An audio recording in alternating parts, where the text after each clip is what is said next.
വർഷങ്ങൾക്ക് മുമ്പ് ഒരു മരം പോലുമില്ലാത്ത കരിമ്പാറക്കുന്നായിരുന്നു ഈ പ്രദേശം. കാലിക്കറ്റ് യൂണിവേഴ്സിറ്റിയുടെ ബി.എഡ് സെന്റർ ആരംഭിച്ചതു മുതൽ സ്ഥിതി മാറി. ജൈവ പച്ചക്കറി കൃഷിയും മരങ്ങൾ നട്ടുപിടിപ്പിച്ചും ഈ പ്രദേശത്തെ ഹരിതപൂർണമാക്കി. വായുസഞ്ചാരമുള്ള ക്ലാസ് മുറികളും സജ്ജീകരിച്ചു. ഓപ്പൺ ക്ലാസ് റൂം ഞങ്ങളൊരു സ്വപ്നമായിരുന്നു. ഇവിടെ 4 വർഷം മുൻപേ ഒരു മരത്തിന്റെ തൈ പോലും ഉണ്ടായിരുന്നില്ല. അപ്പോൾ ഒരു പ്രകൃതിക്ക് ഇണങ്ങുന്ന ഒരു എക്കോ സിസ്റ്റം ഇവിടെ ഉണ്ടാക്കിക്കൊണ്ടിരിക്കുന്നു. കാർഷിക സംസ്കാരത്തിന്റെ പ്രതാപം വിളിച്ചോതുന്ന പൈതൃക കലവറയും ഇവിടെ ഒരുക്കിയിട്ടുണ്ട്.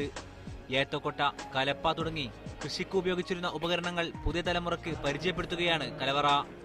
അധ്യാപകരാകാൻ പഠിക്കുന്ന തങ്ങൾക്ക് ഇവിടെ നിന്നും പഠിച്ച പാഠങ്ങൾ ഗുണം ചെയ്യുമെന്ന് വിദ്യാർത്ഥികളും പറയുന്നു. ഒരുപാട് അനുഭവങ്ങൾ നമുക്ക് ഇവിടെ നൽകുന്നത്. ഈ ഒരു അനുഭവത്തോടൊപ്പം നമ്മൾ സ്കൂളിലേക്ക് പോയാൽ വരും തലമുറക്ക് കൂടി നമുക്ക് ഒരുപാട് കാര്യങ്ങൾ മാറ്റിവെക്കാനുള്ള ഒരു സംഭവമുണ്ട്. ഒരു വസ്തുവും പാഴാകരുതെന്ന പാഠവും ഈ കലാലയം പകർന്നു നൽകുന്നു. അതുകൊണ്ടാണ് വിവിധയിടങ്ങളിൽ നിന്ന് ശേഖരിച്ച വേരുകൾ മനോഹരമായി ഇവിടെ സ്ഥാപിച്ചത്. വേരുകളിൽ വിവിധ ജീവികളുടെ രൂപങ്ങളുമുണ്ട്. സാജിദ് അജ്മൽ, മീഡിയ 1, മലപ്പുറം.